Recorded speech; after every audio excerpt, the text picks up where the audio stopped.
My name is Shelley McCarran, and I get to read our scripture today. It's John 20, 1 through 11. Now, on the first day of the week, Mary Magdalene came to the tomb early, while it was still dark, and saw that the stone had been taken away from the tomb. So she ran and went to Simon Peter and the other disciple, the one whom Jesus loved, and said to them, "They have taken the Lord out of the tomb, and we do not know where they have laid him." So Peter went out with the other disciple, and they were going toward the tomb. Both of them were running together, but the other disciple outran Peter and reached the tomb first. And stooping to look in, he saw the linen cloths lying there, but he did not go in. Then Simon Peter came, following him, and went into the tomb. He saw the linen cloths lying there, and the face cloth which had been on Jesus' head, not lying with the linen cloths, but folded up in a place by itself. Then the other disciple who had reached the tomb first also went in, and he saw and believed. For as yet they did not understand the scripture, that he must rise from the dead. Then the disciples went back to their homes, but Mary stood weeping outside the tomb, and as she wept, she stooped to look into the tomb. Well, my name is Zack Thompson. I'm on staff here at Calvary Bible Church, and thank you so much for spending part of your Easter morning with us. This is such a special day for us here. And I want to focus our time this morning on the fact that there's power in questions, that the ability to ask a question has a few different purposes. For one, it can disarm people. You know those people that are just always antagonistic? You can see as they're just ramping up, they're building up, that they're about to go on a tirade. Maybe even today you might experience some of this. You might have planned family gatherings and you have that relative whose politics are just all wrong, who says that the world is going to explode after November 6th unless if things go their way, which is the only right way. Well, maybe just try out as they're going on this rant, asking a question. It could be as simple as, do you want potatoes? Or how was your week this past week? Or maybe more in depth, hey, last time I saw you, you were really struggling with this thing. How's that been going? Or if it just gets really bad, you can ask, is it okay if I continue to put potatoes into your mouth for the rest of this meal? On the other side of that, questions can be a way that show our care and our interest that we have in other people. It tends to be that if we don't really care about someone, we're not going to ask them too many questions. We're not going to go much deeper. If we're not interested in what they have to say, we're not really going to go further than that. But on the other side of that, when we really care about someone, when we're really interested in what they have, we ask questions. We are interested in what they are interested in. We show our care by asking questions.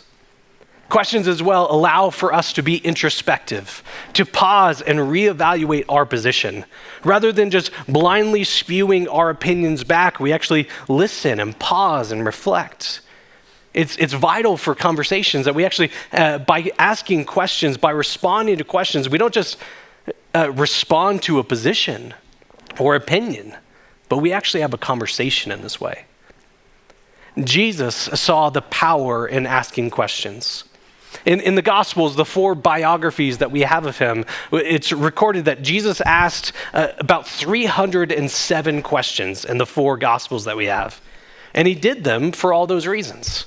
He disarmed his enemies by asking them questions. He diffused the situation.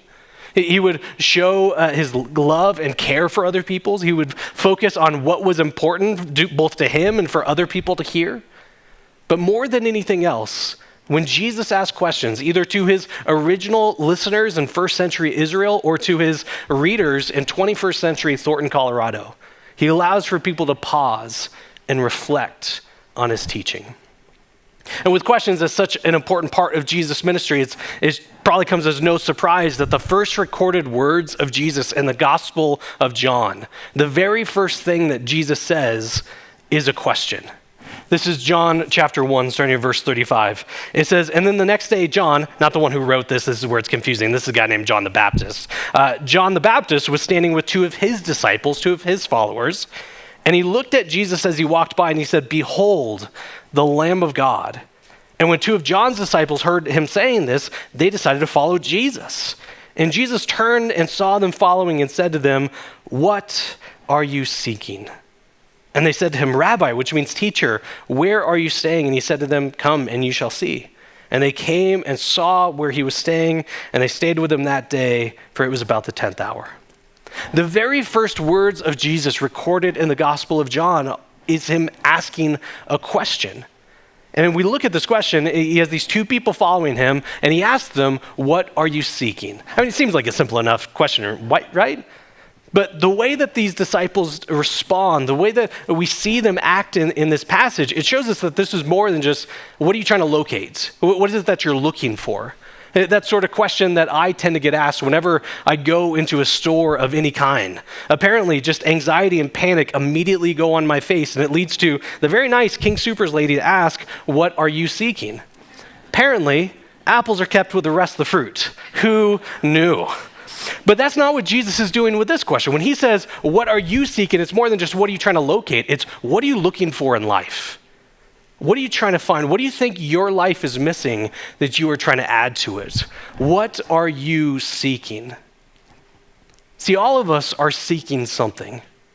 We're all looking for something in our life. Even those whose lives are pretty good, that we're pretty happy, that doesn't stop us from looking for something more, looking to add to it. Maybe it's something that we've never experienced, or maybe we don't even really know what it is, but once we find it, we'll know that's what I've been missing out on. All of us are seeking for something more. And so the question for you is, what are you seeking? What is it that you think is missing from your life? What is it that you are trying to add? And the answer to that question, what we would say we are seeking, shows what we value, what our priority is, but more than anything else, it shows us what we think the purpose of our life is. I'm missing this thing in my life. I need this for my life. That shows us what we think our purpose is. What are you seeking? I have a list of some things that it could be. We might be seeking identity. I mean, we could be in high school at this time, which is a really important stage of self-discovery, or maybe we just have gone through a big life change and we're trying to figure out who am I anymore, or just that question that we ask from time to time, who am I really? We might be seeking identity, or we might be seeking meaning, something that holds up, that stands the test of time, that gives purpose, that gives understanding to what happens around us. We might be seeking freedom, either from something or to something, or happiness, something that's good, something that holds up, something that at least will feel good, if nothing else, or explanation, a way to make sense of this world, an answer to what we see and experience, beauty, something that's truly valuable, that has goodness in itself. We might be seeking hope, something that we can hold on to, something that we can look forward to, or justice, to holding accountable those who do wrong, or situations that are unfair, or justification, the making right of wrongs. And not just that wrongs are being held accountable for, but there's goodness that comes out of the wrong that's been done. We might be seeking wholeness, reconciliation, love. What are you seeking? See, the sad reality is just by its nature, the fact that we are all seeking something shows us that we don't have it yet. You don't need to seek for something that you already have. The fact that we are looking for these things shows us that these are parts of our life that we're missing, that we would love to add, that we feel we need to add. So often, as we try to find these things, it's defined by unmet expectations. We're looking for something. We thought we'd have it by now, but we still don't have it yet. Or we just go from thing to thing to thing, trying to figure out, when is this going to happen? How do I find this? Maybe this next one will work out. Or maybe our life is just described by the croonings of Bono. I still haven't found what I'm looking for. Whatever it is, so much of our seeking is defined by unmet expectations. And the way that we respond in that, or this tends to bring about a couple different responses that we might have. Maybe we just start to downplay it. It really wasn't all that important to me anyways. But as much as we might say that to ourselves as a way to protect ourselves, it doesn't take away that need that we have, that feeling of, I am missing this. I would love this. Or maybe we become cynical or calloused, and we look with skepticism to anyone who claims to find something that's meaningful or gives them purpose. Yeah, right. If I couldn't find it, neither could you. Or maybe we just run ourselves ragged to the next thing in a desperate attempt. Maybe this will be the one that gives me just a taste of something real. All of us are seeking something, and so often our searches, our quest, our looking is defined by unmet expectations. And this is where I so appreciate this question of Jesus, that he starts off his ministry, a question that all who read this passage, that's still relevant for us as people seeking 2,000 years later. When Jesus asks, "What are you seeking?" I find it interesting that this question shows up 2 other times in the Gospel of John, or this question, at least in a similar way, shows up 2 other times in the Gospel of John. One is when Jesus is arrested. Though he did nothing wrong in his entire life, he always did good. He brought life and blessing and hope wherever he went. He taught people what was true. Though he did nothing wrong, Jesus willingly goes to the cross. He dies this death that he did not deserve. And all that starts as these people come up to arrest him, knowing where this will lead, knowing what is going to happen. Jesus asks the question, "What do you seek?" And then he asks the question one other time. So he starts his ministry. He starts his most important work that he does, going to the cross with this question. And then one other time in the Gospel of John, he asks this, and that's in John chapter 20, and the passage that was just read for us not all that long ago. But let me recap some of the scene for us, just to remind us as to what is happening here. And then we'll jump into the passage in just a little bit. But to remind us of the scene, Jesus went to the cross. Jesus died. He was buried in a tomb. And it's now been 3 days since he died. And we have this woman who was one of Jesus' followers, who knew him, who was rescued from him, who was given new life because of Jesus, who was so close to him. We see her going to Jesus' tomb. And yet she doesn't do so expectantly. She's not skipping on her way to the tomb because she thinks she might know how the story is going to end. No, she just thinks the story has ended. Because the other Gospels tell us why Mary goes to Jesus' tomb. She goes to prepare his body. And all the rush of Jesus' execution on the Friday prior, that his body was not prepared according to their custom. And so Mary goes to write this. And what that tells us is Mary goes to Jesus' tomb with unmet expectations. She followed him. She put her trust in him. She thought that Jesus was going to be able to do incredible things, great things, but now he is dead. What further hope is there? What more can we expect from him? You don't tend to make burial plans for people that you still have expectations of. Mary followed this man Jesus, and now he is dead. What more is there to expect? We have records from around the time of Jesus that there were people who, on the surface, looked a bit like Jesus. They promised that they were going to make Israel great. They were called great teachers, maybe accredited with a miracle or two, had a following. And yet, when these people died, these messiahs died, and they almost always were killed, all their followers basically had the same reaction. Well, I guess this wasn't it. This didn't work out. We thought this was going to be the one. We thought this was the one that we were seeking, but clearly he's dead, so let's try to find someone else. And it looks like that's how Jesus' followers respond in this case too. We trusted in him. We had hoped that he would do some incredible things. We followed him. We saw him do great things. We thought this was the one. We thought this is who we were seeking. But now he's dead.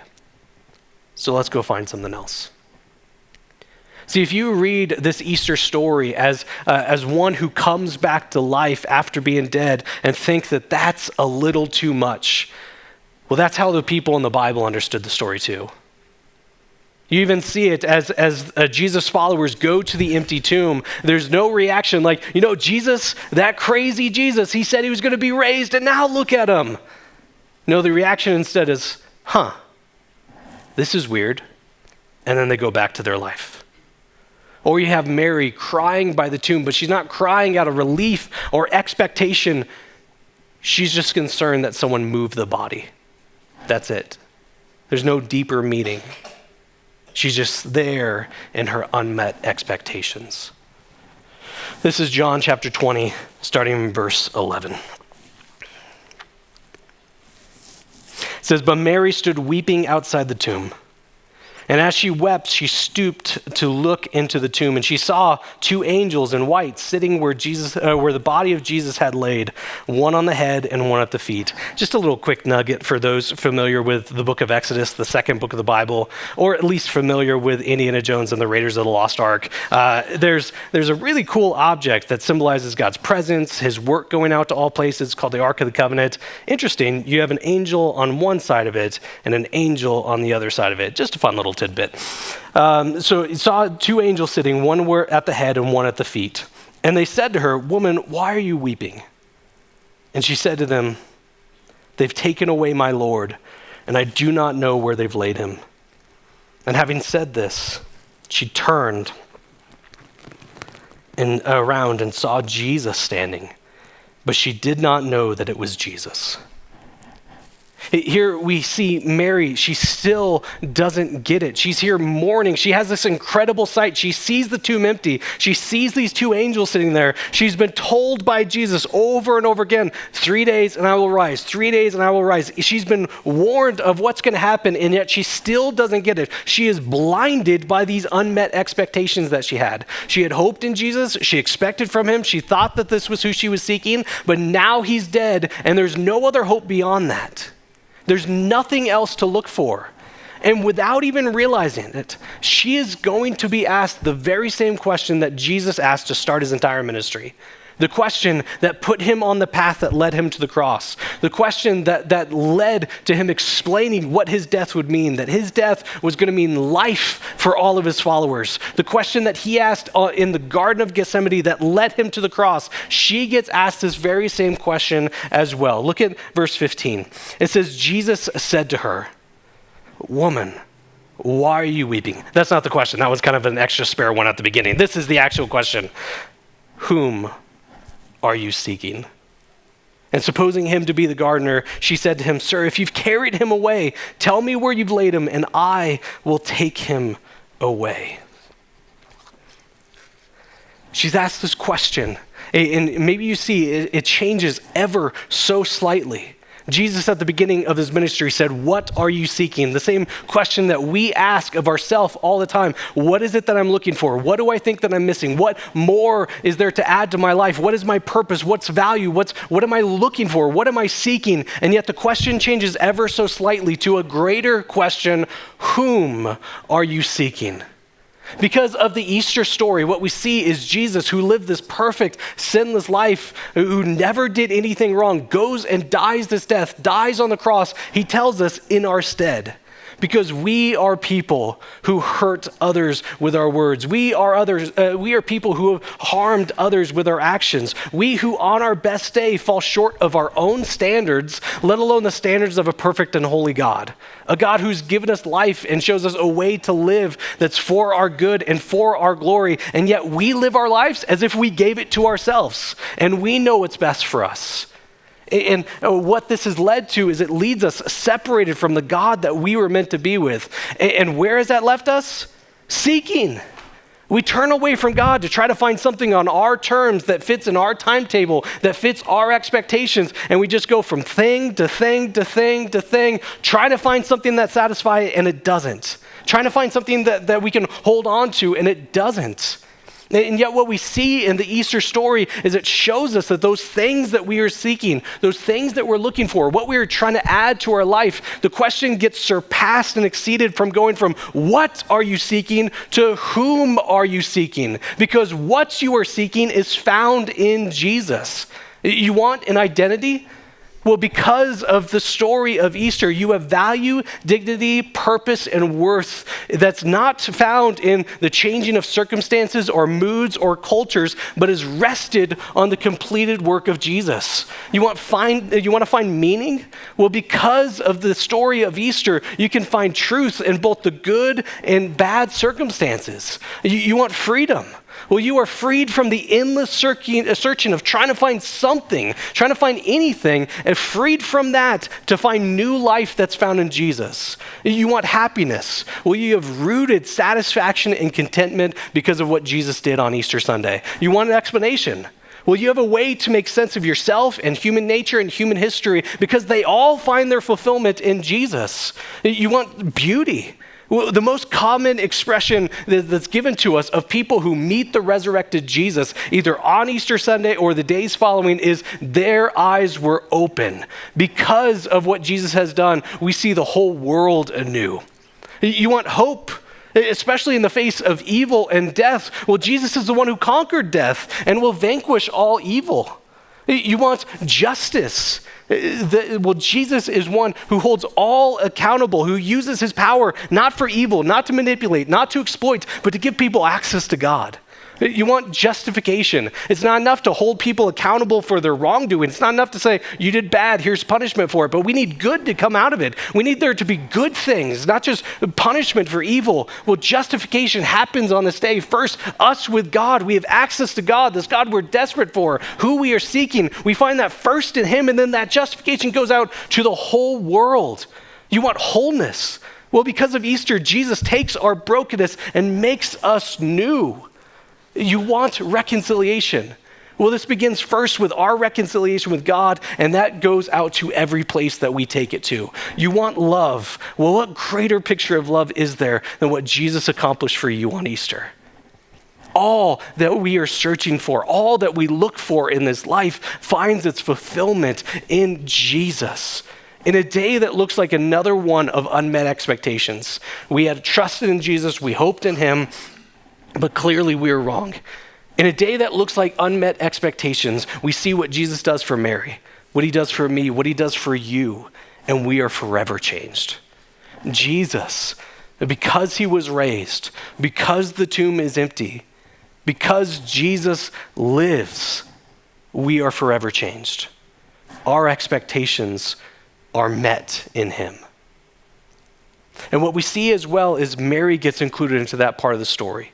He doesn't leave her weeping there, wondering where has the body been moved. Here she is in her expectations. She had trusted in Jesus. She had hoped in him. She thought that he might be able to do something, but now the only hope that she has is to try to locate a corpse.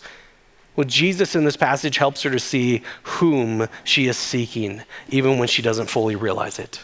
This is John 20, verse 16.